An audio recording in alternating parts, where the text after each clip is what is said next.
from Silverton Shooting Centre, and this is the latest of our videos on the NRL22, so the 22 caliber precision rifle league that we run here in the UK.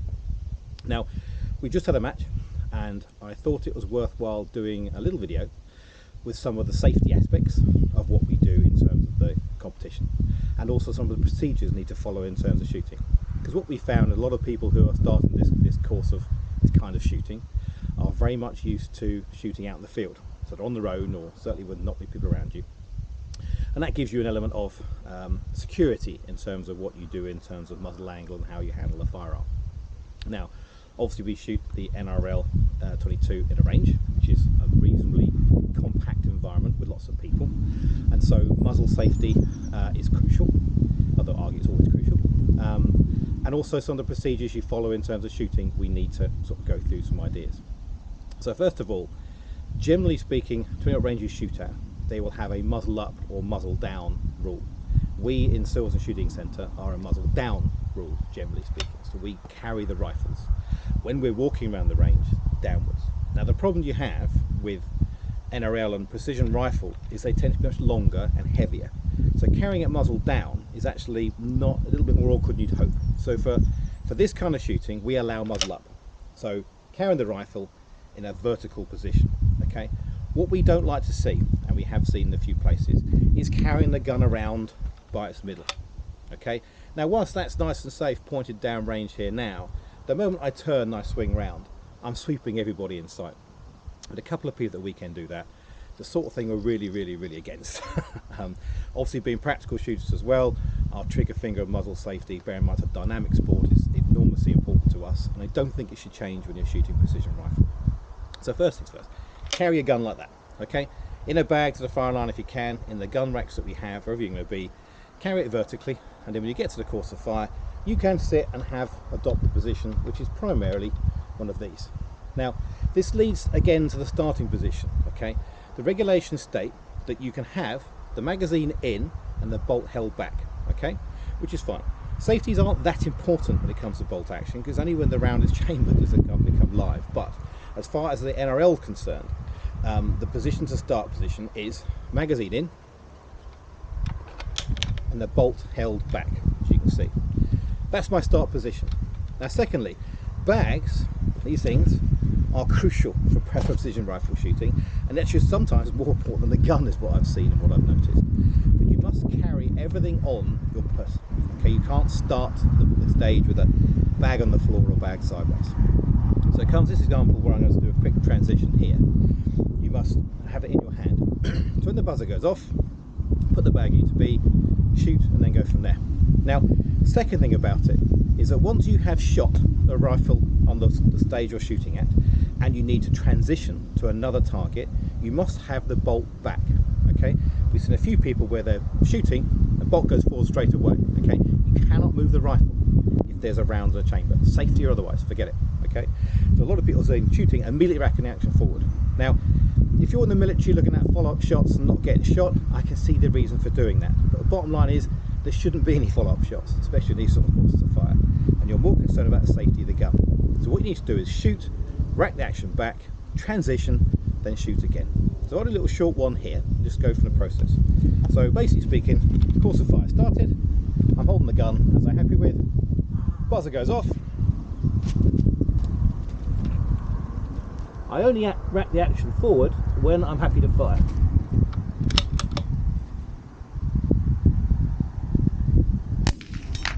There you go.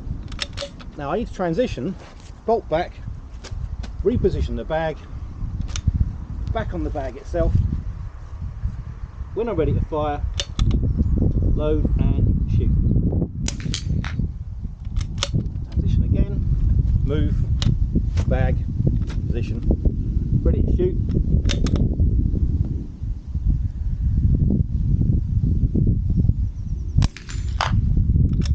And end of the course of fire, bolt back, magazine out, gun is safe.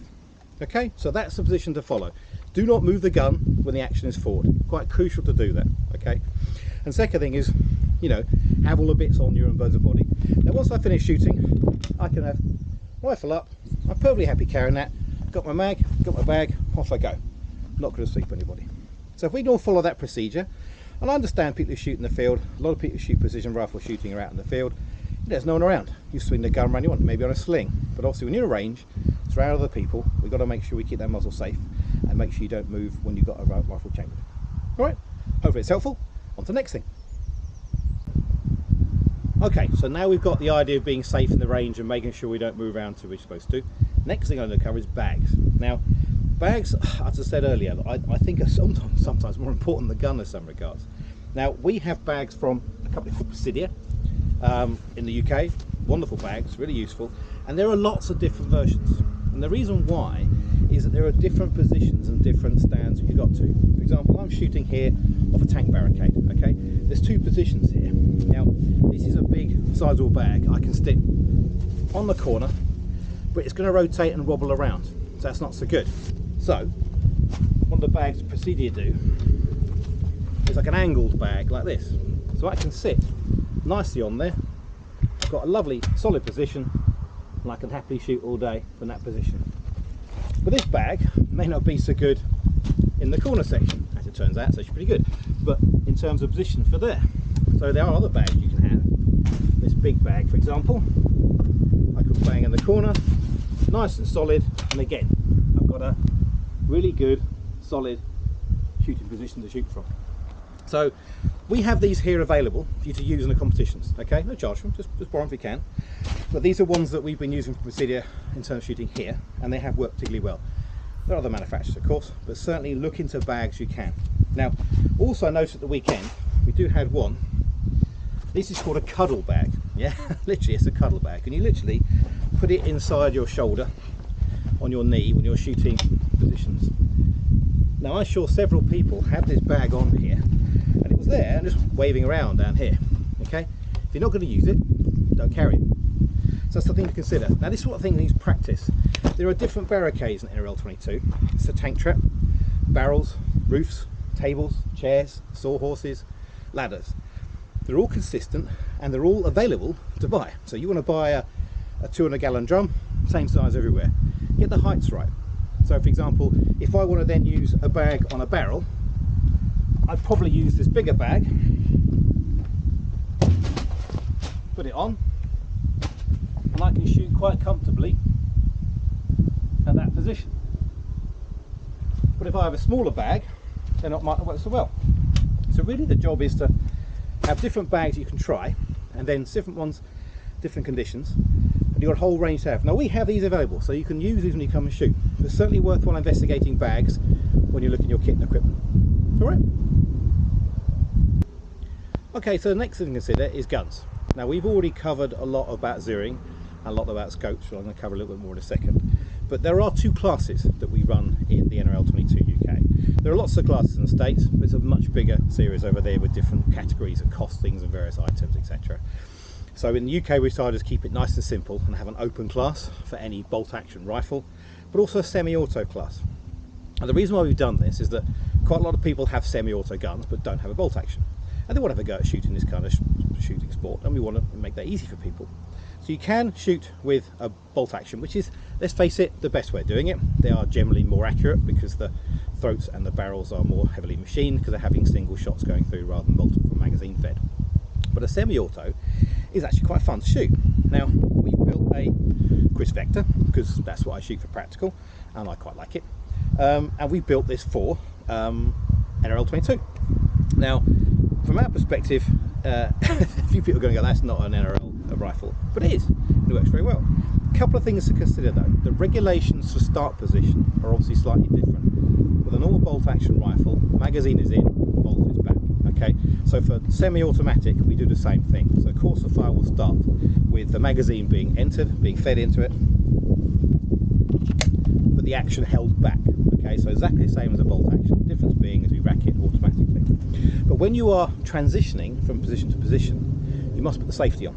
Okay, so there's no bolt held back during transitioning, but you have to make sure you shout safety on, and it's on ambidextrous safety on a Vector. So if I shoot the same little course of fire here, what I'll do is I'll shoot and then put safety on, then move accordingly. All right, so start position is here, I'm ready to go, I'm happy with this, Okay, Vic's gone, so I get ready.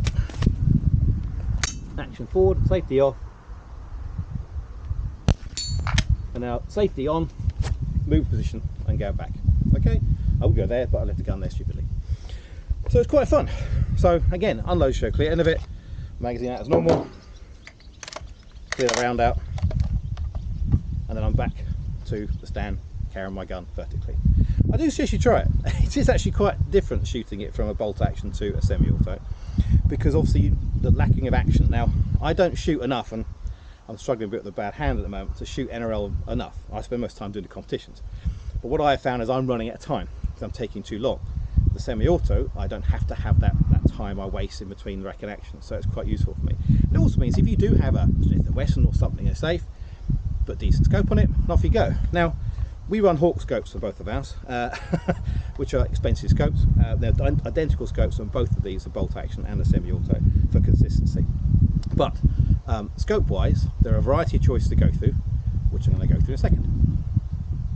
Okay, so scopes. Now, we have done a little bit about this before, but I'm going to combine this with a bit of information about some of the wonderful prizes that we have for this year's competition. All kindly donated by Highland Outdoors, who have actually demonstrated the last year or so to be really behind the precision rifle shooting in terms of a style of shooting. A lot of their staff shoot it, a lot of their product is geared specifically for it, so some of the great stuff that they have. Now, we have some other bits and prizes from people like Black Rifle and from Hawk and various people as well, but I was going to concentrate on what the Highland have done, because some of their top prizes given here are really quite astounding. Now, scopes. Now, you can spend thousands on these things, and trust me, we've seen some £10,000–12,000 rigs coming shoot here. I've got cars that are cheaper than that. But an important aspect behind it is you do not need to overspend on them. Okay, now the ones we've been using are around about £500–600, etc. Not quite as good as these ones, but they are perfectly suitable. You're only shooting up to 100 yards, all right? You do not need some super duper, you know, up to 1200 yards type scope. But the crucial thing to have is get as good as you can afford, because the chances are your scope's going to stay with you as and when you change guns. Now, doesn't matter semi-auto or for the bolt action classes, scopes are exactly the same. But what you want to have is a first focal plane sight. That means the reticle won't change as you zoom in and out, because you want to have that for your holdovers, okay, which I have explained in the video. The holdover side of it, what you need to do is obviously shoot at 25, 50, 70 and 100 yards, work out your point of aim, work out your adjustment on your actual scope in terms of number of clicks up and down, and then obviously also work out what's that in distance in terms of in your own mindset, and also in terms of reticle. Now, I'm a bit old school. I tend to sit there and I have my zeros on both my scopes based simply on how many inches I need to aim up or down on the scope. I've been doing it for years, so I do work out on the reticle, but I tend to sit there and go aim up on the actual scope itself, on the target itself. Most people don't do that. Most people actually aim on the reticle, so the reticle type is crucial to go for. Now, fortunate enough, Highland Outdoors have been very kind to provide us with two top prizes for the semi-auto and the bolt action classes, and these are their new Archon scopes. Now, I haven't managed to shoot one yet, but in terms of the quality of it, it feels remarkably strong, and also the numbers of clicks and the movement are very solid. Now, we found a lot of these as you use these scopes more and more, and it does get banged around in NRL22. You know, you're moving around, you smack it into things. It can't be a garage queen type scope. It's got to be something fairly solid, and these have proven to be pretty good so far. Now, I know a couple of the Highland Outdoors team guys shoot these. They seem to be very well respected, and we're quite impressed with them. So we are going to do we'll not fit this on, so it's your prize, not use it on second hand. We are going to try one on some of the scopes we have to give them an idea of it. And ditto for the semi-auto class, slightly different scope, same manufacturer, same process, but again a bit more variable in terms of what function you can do. But again, very solid. The clicks are really, really solid in terms of process. And again, you have a chance to shoot when you can. Not this one. I want to make sure it's new for you. Sticking with the Highland Outdoors and the prize they've given us, they've also got these wonderful spotting scopes, which are just brilliant. Really, really, we used them actually at the weekend, and it was able, so rather than having a huge great rig and a bipod and running around the place, my job all day was sit and shout impact all day, and it made it so much easier having these, which are good obviously for competitors to have as well if you can. So those are all going to be prizes going to be for this year's competition, and there'll be more to come. So add on to prizes to make it worth people's while. I think worth people's while in the day. I don't enjoy shooting for the fun of it, but the prizes are good for that process. All right, so in terms of approach, that's other bits. There's other little bits going on I'm going to cover now. It's going to be things like bipods and the add-ons you tend to get, which again, you can spend lots of money on them, or you could do it wrong. All right, so that's coming up now. Bipods, okay, lots of different ones out there. The only one I've always really hankered after, and part of my deal of doing this, so I managed to get one from them, was from Tier 1. Now, big fan of Tier 1 stuff. Well, actually know the owner back in the day because he had a McLaren that we didn't work on, but really impressed with the quality of their manufacturing, and they do a lot of work in the military side as well. So, and what Highland Outdoors are very kindly is allowed us to use one on my own Vector, which is lovely, but also one is a prize, again, for the competitors of the competition. Now this is a good bit of kit, okay? Adjustable, and these are the aluminium ones rather than the carbon fibre ones. The carbon fibres are very expensive, but in all honesty, carbon fibre in terms of weight, not really a big deal on these kind of rifles. We're not humping these things around the world of Scotland, okay? What I like about Tier 1 is the manufacturing side of it, and also very quick release. I can quickly take it off as I need to, straight away, in terms of process. So, recommended in terms of having one of those, but there's one of those at a price, so don't buy one, win it, you can do really well. Other versions are fine, Harris and various bits acceptable, nice cost-effective bipods, but a good bipod will save you. And a couple of things to consider is practice, okay, because I've just put that on. Now I know that's too low for me, so I need to adjust the legs to allow the different heights I'm going to need.